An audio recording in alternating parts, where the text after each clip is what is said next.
We must not remain neutral at all. We must take sides. Why all of us, all right-thinking people, all rational people, all people who are against terrorism must support Israel. Israel की तरफ से देखिए किस तरीके से attack किया गया था, परमाणु ठिकानों को निशाना बनाया गया, कई सैन्य अधिकारियों को निशाना बनाया गया, कई सैन्य कमांडर्स की मौत की भी जानकारी मिली। ईरान की जनता को पता चले कि आप ये अपनी इवल रजीम को हटाएं। आप राइजिंग लायन का जो मतलब है वो शाह राजा पिजली के साथ जो इनके शाह थे वो उसका सिंबल है। Rise again, rising lion. आप अपनी जमहूरियत वापस लेके आएं और इस इवल रजीम को हटाएं। तो नतांज परमाणु ठिकाना बहुत अहम है, स्ट्रेटेजिकली भी है। यूएन में आईएईए का बड़ा बयान आया है और इसराइली हमले में नतांज न्यूक्लियर प्लांट तबाह हो गया है। नतांज में ईरान का पायलट फ्यूल एनरिचमेंट प्लांट जो है वो तबाह हुआ है। नतांज प्लांट से ईरान का 60% यूरेनियम का संवर्धन होता है, एनरिचमेंट होता है। प्लांट के सभी इलेक्ट्रिकल इंफ्रास्ट्रक्चर तबाह हो गए हैं। We must not remain neutral at all. We must take sides. Why all of us, all right-thinking people, all rational people, all people who are against terrorism must support Israel. Israel की तरफ से देखिए किस तरीके से attack किया गया था, परमाणु ठिकानों को निशाना बनाया गया, कई सैन्य अधिकारियों को निशाना बनाया गया, कई सैन्य कमांडर्स की मौत की भी जानकारी मिली। ईरान की जनता को पता चले कि आप ये अपनी इवल रजीम को हटाएं। आप राइजिंग लायन का जो मतलब है वो शाह राजा पिजली के साथ जो इनके शाह थे वो उसका सिंबल है। Rise again, rising lion. आप अपनी जमहूरियत वापस लेके आएं और इस इवल रजीम को हटाएं। तो नतांज परमाणु ठिकाना बहुत अहम है, स्ट्रेटेजिकली भी है। यूएन में आईएईए का बड़ा बयान आया है और इसराइली हमले में नतांज न्यूक्लियर प्लांट तबाह हो गया है। नतांज में ईरान का पायलट फ्यूल एनरिचमेंट प्लांट जो है वो तबाह हुआ है। नतांज प्लांट से ईरान का 60% यूरेनियम का संवर्धन होता है, एनरिचमेंट होता है। प्लांट के सभी इलेक्ट्रिकल इंफ्रास्ट्रक्चर तबाह हो गए हैं।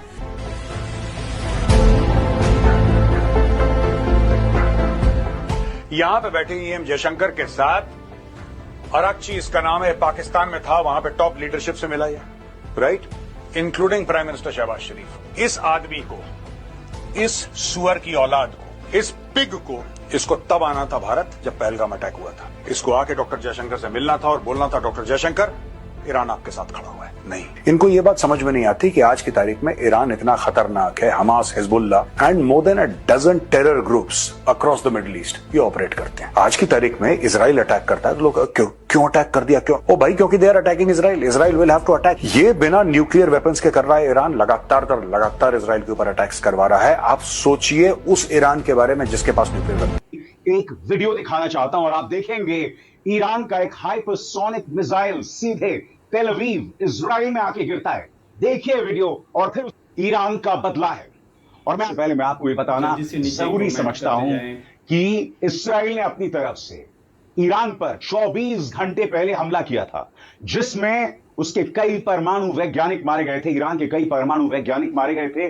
उसके कई जनरल्स को मौत की घाट उतार दिया था। और बात वहां नहीं रुकती, जैसा कि ईरान ने दावा किया, उसकी कई औरतों बच्चों को मौत की घाट उतार दिया गया था। और आज ईरान ने इसका करारा प्रहार किया।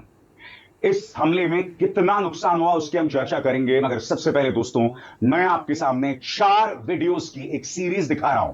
जी हां, मेरे पीछे लगातार देख रहे होंगे तेल अवीव की स्काईलाइन। इस वक्त तेल अवीव की रात कैसी है, किस तरह का प्रहार हुआ, लगातार आप देख रहे हैं। अब मैं आपको एक के बाद एक 4 वीडियोस दिखाने वाला हूं दोस्तों कि किस तरह से प्रहार हो रहा था, किस तरह से लोगों की आवाजें आ रही थी। आपके सामने एक के बाद एक 4 वीडियोस तेल अवीव पर और उसकी घातक रात पर देखा जाए। अमेरिकी स्काई न्यूज ये दावा कर रहा है कि इस्राइल का जो आयरन डोम है, जिसके चलते वो मिसाइल्स को रोक पाता है, ड्रोन्स को रोक पाता है, ईरान ने उसे तोड़ दिया है। सही सुना आपने, ईरान ने तोड़ दिया। और तभी ये हाइपरसोनिक मिसाइल्स जो हैं तेल अवीव में आकर गिर रही हैं। मैं आपको बता दूं, चूंकि इस्राइल के अंदर काफी हद तक एक किस्म की प्रेस सेंसरशिप है, इसलिए दुनिया तक ये जानकारी नहीं पहुंच पाएगी कि दरअसल इस्राइल को कितना नुकसान पहुंचा। मैं आपको स्काई न्यूज का एक वीडियो दिखाना चाहता हूं जो आप अपने स्क्रीन में देख रहे हैं, जिसमें बताया जा रहा है कि किस तरह से आयरन डोम जो है वो बचाने में नाकाम रहा है तेल अवीव में। देखा, ईरान ने मोसाद के हेडक्वार्टर्स पर हमला किया। वो ये भी कहते हैं कि मोसाद का हेडक्वार्टर्स जो है वहां बड़े पैमाने में लोग भी हैं, यानी आम लोग भी हैं। मगर ये सुनकर थोड़ा अजीब सा लगता है दोस्तों, क्योंकि अब तक इस्राइल क्या कहता है कि हम जब हमास पर हमला करते हैं तो हमास ने जानबूझकर अपने दफ्तर वहां बनाए हुए हैं जहां लोग बसे हुए हैं। अब यही तर्क मोसाद के बारे में कहा जा रहा है कि मोसाद ने अपना दफ्तर वहां क्यों बनाया है जहां आम लोग बड़ी तादाद में हैं। इसराइल ने फलस्तीनियों पर या हमास पर यह आरोप लगाया था कि वो इंसानों को, औरतों और बच्चों को मानवीय ढाल के तौर पर इस्तेमाल करता है, मगर क्या यही काम मोसाद नहीं कर रहा है? क्या कल रात को इजराइल पर ईरान ने एक मैसिव अटैक किया है और ये अटैक मैं कहूंगा काफी हद तक सक्सेसफुल भी दिख रहा है, क्योंकि आयरन डोम कई जगह फेल कर गया और बहुत सारी वीडियो सामने आई है जहां पर इजराइल की मेन सिटी जो इनका कैपिटल है तेल अवीव, इस पर बहुत ज्यादा रॉकेट्स गिरे हैं, बहुत तबाही हुई है। और एक बार को ये भी बताया जा रहा है कि इजराइल ने अपने मीडिया को ये कह दिया था कि देश का मनोबल ना टूट जाए, आप बहुत सारी जो ये विजुअल्स हैं, जो ये रॉकेट गिर रहे हैं तेल अवीव में, हर जगह इनको ब्रॉडकास्ट मत करिए। और ईरान का जो ये मैसिव अटैक है ऑन इजराइल, जिसमें लोगों ने बताया जा रहा है 150 बैलिस्टिक मिसाइल मारे हैं ऑल ओवर इजराइल, 100 ड्रोन्स मारे हैं, बेसिकली इजराइल के iron dome missile defence system को ओवरवेलम कर दिया। इतने ज्यादा अटैक्स किए स्पेसिफिकली तेल अवीव पर कि काफी जगह आयरन डोम फेल कर गया और उसके बाद इजराइल को नुकसान उठाना पड़ा। इंटरेस्टिंगली ईरान इंफॉर्मेशन वॉरफेयर में भी इजराइल के सामने खड़ा हो गया है। नाउ अगेन इंफॉर्मेशन वॉरफेयर में जीत कौन रहा है ये काफी हद तक एक आदमी के पर्सपेक्टिव पे भी डिपेंड करता है। मगर शुरुआत एक वीडियो से, ये वीडियो आप देख रहे होंगे, इसमें एक जनाब हैं जो बोल रहे हैं लेकिन उनके हाथ कांप रहे हैं। ये इजराइल के स्पोक्स पर्सन है, कोई अरे गरे आदमी नहीं है, इजराइल के प्रवक्ता हैं, अरबी के प्रवक्ता हैं, के ऑफिशियल अरबी के प्रवक्ता हैं, जिनका हाथ कल की खबरें बताते हुए, कल रात की खबरें बताते हुए कांप रहा है। और इसका सीधा मतलब आप निकाल सकते हैं कि इजराइल के अंदर माहौल कैसा है। ईरान ने कल हमला किया, ईरान ने कल बदले का हमला किया और देखिए लगातार अपने यहां भी और यहां तक कि ईरान के चाहने वाले भी ये कह रहे हैं कि ईरान ने हमला किया। नहीं, ये गलत है, ये बिल्कुल गलत टर्म है। यूरोपीय जो अखबार हैं, जिनको मैं कहता हूं कि अमेरिका और इजराइल का गोदी मीडिया है, उसकी जबान का इस्तेमाल मत कीजिए। ईरान ने रिस्पॉन्स किया, ईरान के ऊपर जो हमला हुआ था उसका ये जवाबी हमला था। जब तक आप जवाबी वर्ड नहीं जोड़ते हैं, जब तक आप ये नहीं बताते हैं कि अनप्रोवोक्ड हमला किया था इजराइल ने ईरान के ऊपर बेहद कायराना तरीके से, आप सोच के देखिए कि सोए हुए लोगों के ऊपर हमला किया गया जिसमें छोटे बच्चों की भी जान गई।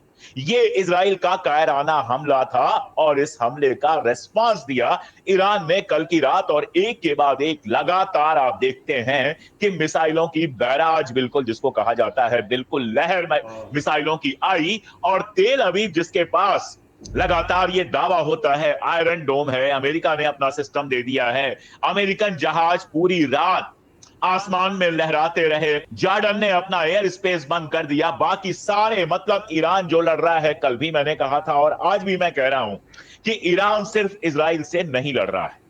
इजराइल के साथ एक तरफ से यूरोप के देश हैं, फ्रांस हो गया, जर्मनी हो गया, तो ईरान के साथ लड़ने वाली ताकत कोई नहीं।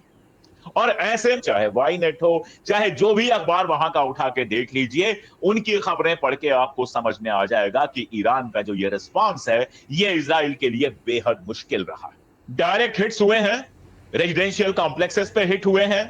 आईडीएफ का जो हेड ऑफिस है, इजरायली डिफेंस फोर्स, जो इजराइल की आर्मी है, उसका जो हेड ऑफिस है, उसके ऊपर डायरेक्ट इंपैक्ट हुआ है। ईरान ने इजराइल के ऊपर कहर बरपाया और रात को जो उसने बैलिस्टिक मिसाइल छोड़ी, हालांकि ईरान का खुद का बहुत नुकसान हो रहा है, लेकिन तेल अवीव के ऊपर जो अटैक किया गया है वो सबसे बड़ा अटैक था। कुछ फोटोग्राफ मेरे पास है, मैं आपको दिखाता हूं।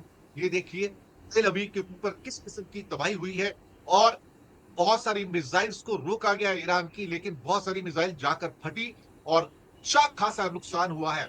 वहां पर बिल्डिंग्स को नुकसान पहुंचा तेल अवीव के अंदर, हाइफा के अंदर, इस्लाम के अंदर। और एक और तस्वीर यहाँ पे देखिए, ढंग से ये बिल्डिंग धू-धू करके जल रही है। ये तेल अवीव की बिल्डिंग है, इजराइल की बिल्डिंग है, ईरान की नहीं है। इसके बाद एक तस्वीर और देखिए कि किस ढंग से कारें भी नष्ट हुई है बिल्डिंग के आसपास। तो आपको इससे अंदाजा लगेगा जो अंडर एस्टिमेशन चल रहा था, वो अंडर एस्टिमेशन ये था कि ईरान के बस की कुछ नहीं है। बहुत सारे लोग भारत के अंदर भी और विदेशों में कह रहे हैं कि ईरान के बस की कुछ नहीं है, वो कोई अटैक नहीं कर पाएगा, वो इजराइल का, अमेरिका का, ब्रिटेन का, फ्रांस का मिलकर सामना नहीं कर पाएगा। लेकिन वो अकेला खड़ा रहा और खड़ा होकर उसने जवाब दिया। इजराइल शॉक में आ गया है। तेल अवीव के पास शॉक में है कि ईरान ऐसा अटैक कर सकता है। और अभी हमारे पास जो समाचार है, चीन ने इजराइल को कंडेम किया है। चीन ने इजराइल को कंडेम किया है कि तुमने जो न्यूक्लियर इंस्टॉलेशन पे और वहां पर मासूम लोगों पर जो हमले किए हैं वो बिल्कुल और बिल्कुल गलत है। पुतिन ने भी नेतन्याहू से बात की और उसको भी ये बात बताने की कोशिश की कि ईरान ने ये वीडियो करी है रिलीज। ये लोग यहाँ पर कह रहे हैं life will become bitter for them, जिंदगी इन लोगों के लिए ये कड़वी कर देंगे। और यहाँ पे आप देख पाओगे ये वीडियो रिलीज करी है यहाँ पे ईरान ने।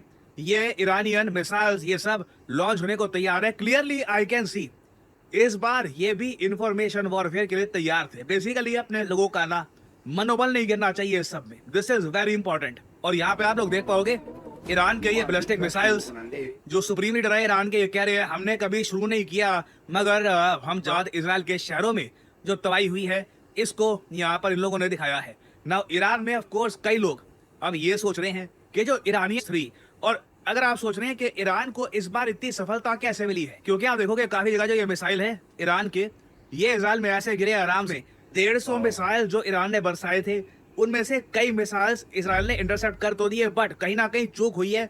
आयरन डोम और इवन एरो 3 ये इतना अच्छा परफॉर्म इस बार नहीं कर पाया। और इस ये पूरी सिचुएशन जो है इसराइल की कैपिटल तक में देखने को मिली और कुछ लोग ये बता रहे हैं कि डाउनटाउन तक में भी यहाँ पर ये सिचुएशन देखने को मिली। आपको दिखाना चाहता हूँ एक वीडियो कि किस लेवल का यहाँ पर नुकसान हुआ है। डेफिनेटली इजराइल को काफी नुकसान पहुंचा है एंड लोगों को भी काफी सारा यहाँ पर नुकसान पहुंचा है। फिर से मैं ये बात बोल रहा हूँ कि लोगों के नुकसान के मैं किसी भी हित में नहीं हूँ, लेकिन जब आप किसी ना किसी दिन आपके साथ यहाँ पर होना ही है, चाहे वो कोई भी कंट्री हो यहाँ पर। इनफैक्ट इस वीडियो से आपको समझ में आएगा कि इजराइल ने जो हालत गाजा की कर रखी थी, इस टाइम पर इजराइल के ही कुछ पार्ट्स की ये हालत हो चुकी है। डिफेंस मिनिस्ट्री का जो ऑफिस है उसको भी टारगेट किया गया है एंड आई थिंक समझदारी इसी में होगी कि नेतन्याहू इस पूरी सिचुएशन को अब एस्केलेट ना करें, नहीं तो ये और आउट ऑफ हैंड निकलती जाएगी। इसके अलावा पहली बार आयरन डोम के बारे में बातें शुरू हुई थी 2023 में, तभी कहा गया था इंडिया में कि मोदी जी आयरन डोम को इंडिया लेकर के आ जाओ, लेकिन आयरन डोम पूरी तरीके से फेलियर है। इसे छोटे बच्चों की ह्यूमैनिटेरियन एड को रोकने का काम कर रहा था। कुछ मिसाइल्स गिरने के बाद इनका रोना गाना यहाँ पर शुरू हो चुका है। रोने गाने के साथ साथ इन्होंने यहाँ पर मोदी भक्तों को भी धोखा देने का काम किया है। कैसे धोखा दिया है आगे आपको बताने का काम करूंगा, लेकिन सबसे पहले अभी की सबसे बड़ी न्यूज, ईरान ने रिटेलिएट किया और काफी बड़े लेवल पर रिटेलिएट किया।